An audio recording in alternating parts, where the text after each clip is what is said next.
Bow our heads in prayer.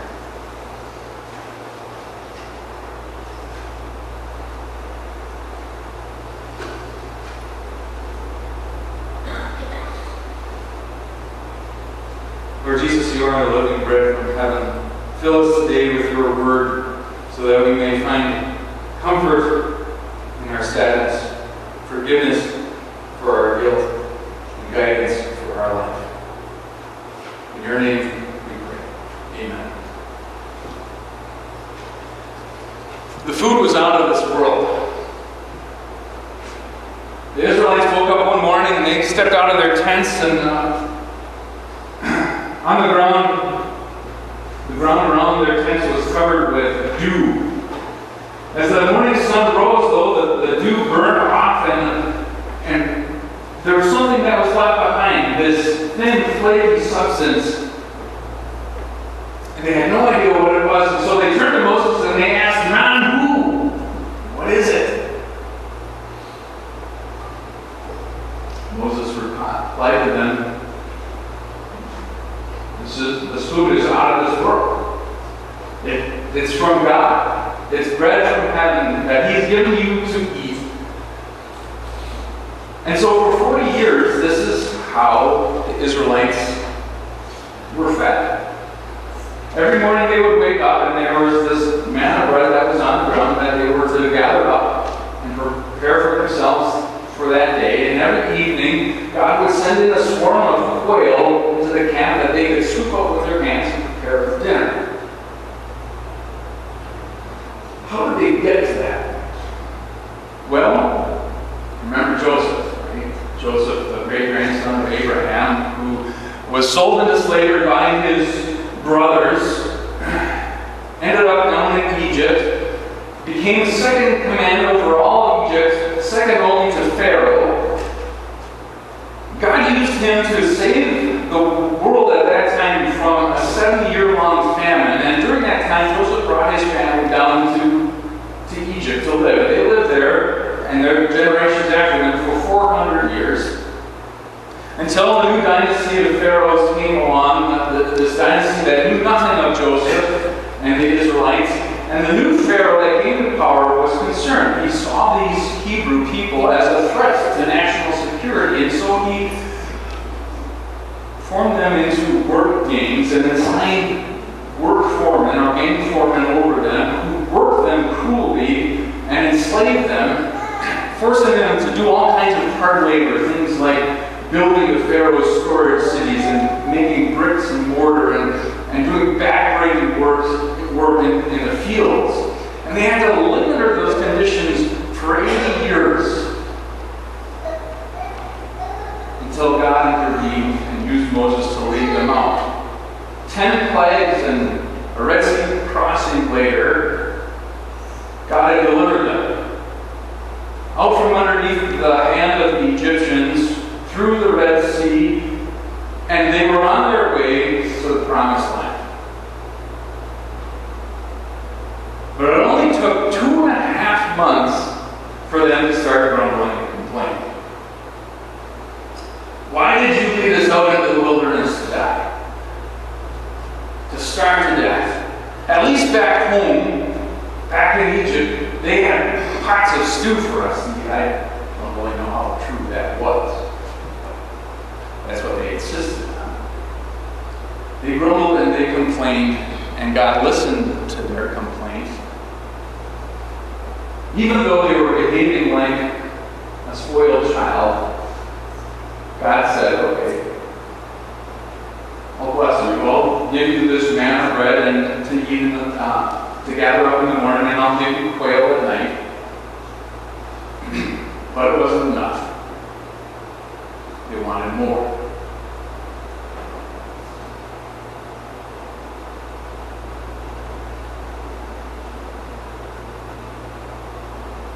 God had given them this manna and this quail to test them.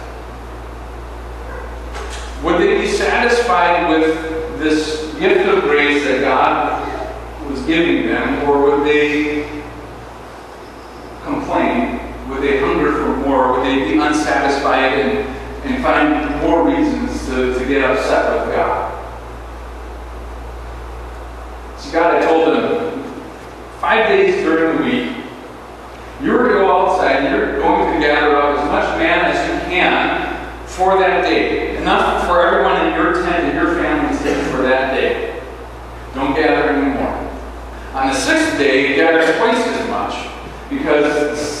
day is the Sabbath, and on that day you're not supposed to work, you're supposed to rest, and trust that I will have provided for you enough on the previous day to get you through the Sabbath. They didn't listen.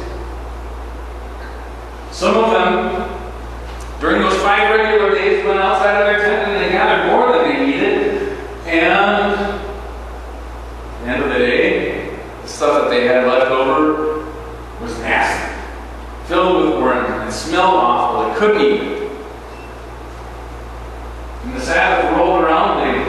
Instead of perhaps gathering enough the previous day, or maybe they had gathered enough, they still went outside to their tents on the Sabbath to see if they could gather up more, to gather up more manna for that day, and they didn't find any. God had given them what they needed. He was giving them what they needed every single day, but it wasn't enough. The service was out of this world. 5,000 men, not including wives and children and other women who were there, had been following Jesus and listening to him preach to them. It was the end of the day. They were all hungry. There wasn't any food in sight. They weren't close to a town where they could buy food. And so Jesus took the only food that was available, 5 loaves of bread and 2 fish, and he told his disciples to have everybody sit down on a grassy hill along the northern shore of the Sea of Galilee. He took that bread, he gave thanks, he gave it to his disciples to distribute to the people, and everybody ate. Every single person ate, and they ate until they were full. And there was 12 basketfuls left over. But it wasn't enough. They wanted more. They were determined, after they saw that Jesus had God working in him and through him, they were determined to crown Jesus as their king.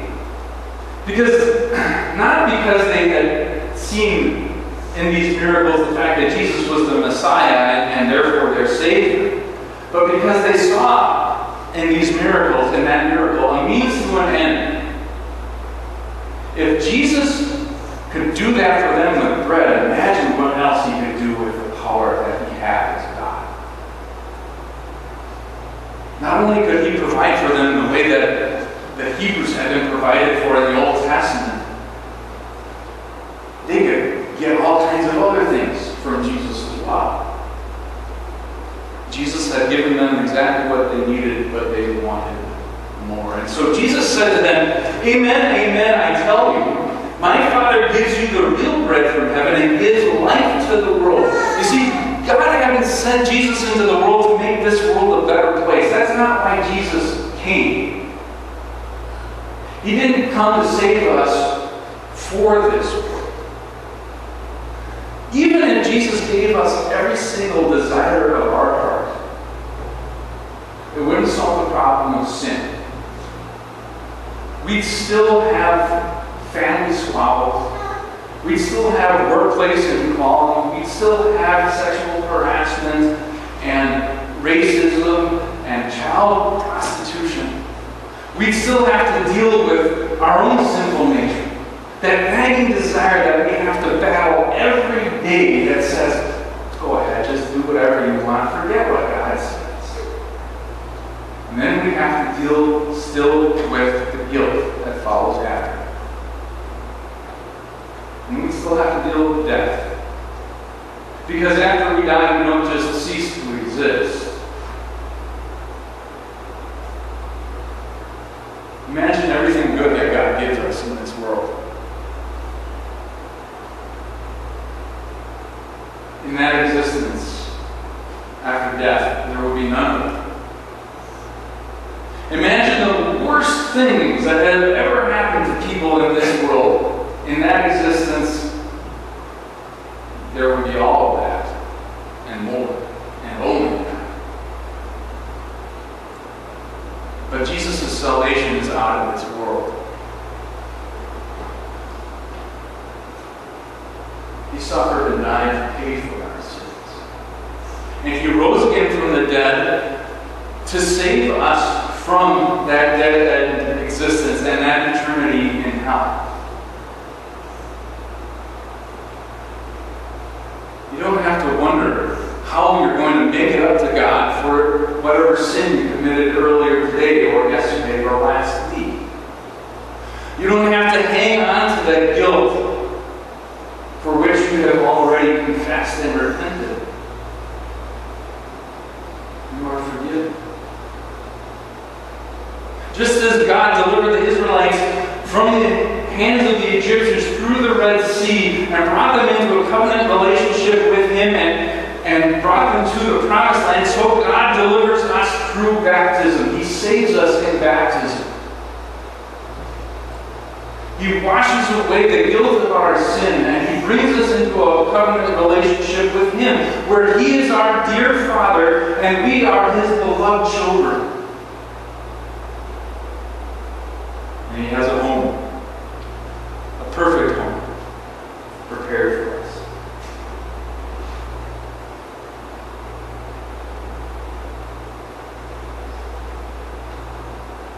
He's given us everything that we need. We want more. In Christ, you and I are out of this world. The Apostle Paul says, do not walk any longer as Gentiles walk. Basically, what he's saying there is stand out from the rest of the world. You know how the rest of the world behaves. They're never satisfied. They're always hungry for more. And it gets so bad that they're without shame anymore. Think about the way things were 100 years ago. What was acceptable 100 years ago to what is acceptable today? People aren't ashamed about the same things that they were ashamed about 100 years ago. Don't buy into the devil's lie. It's the same lie that he gave to Adam and Eve when he said, God's holding out on you, you need more. Don't buy into the lie that if you just had a little bit more wealth, a little bit more health, a little bit more smarts, or success, or beauty, or brawn, or brains, or likes, or love, then your life would be perfect. Because it's a lie, it's foolish, and it's futile, and it gets you nowhere. It doesn't work, and it doesn't satisfy, but Jesus does. And so the Apostle Paul says, put on the new self, which has been created to be like God in righteousness and true holiness.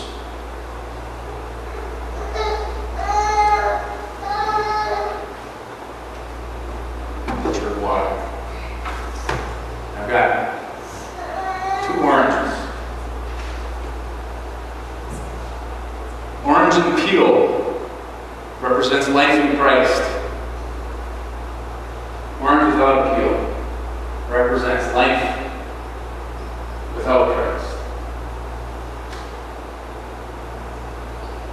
Which do you think is going to float?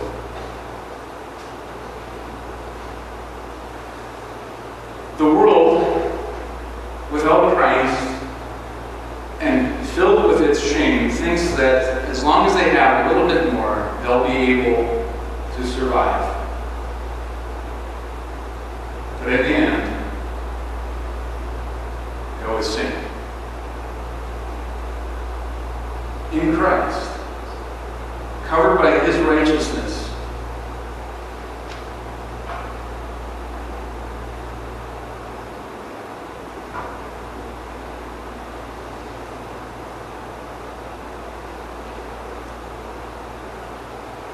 we have enough.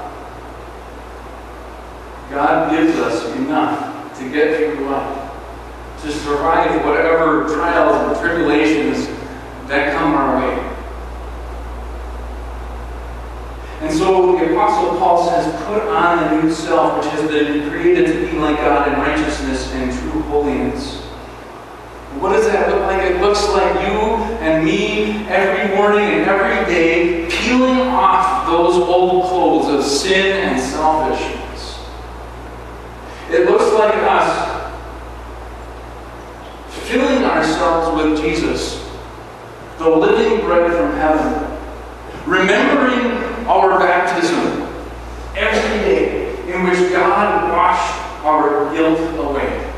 It looks like us receiving the Lord's Supper regularly for that assurance that our sins are forgiven.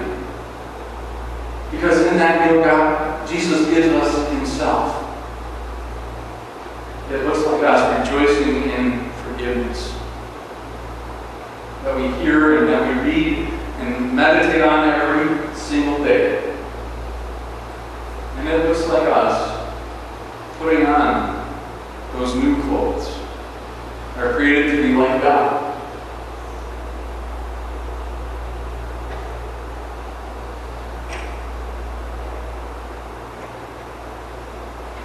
So that we can be filled with his righteousness and serve him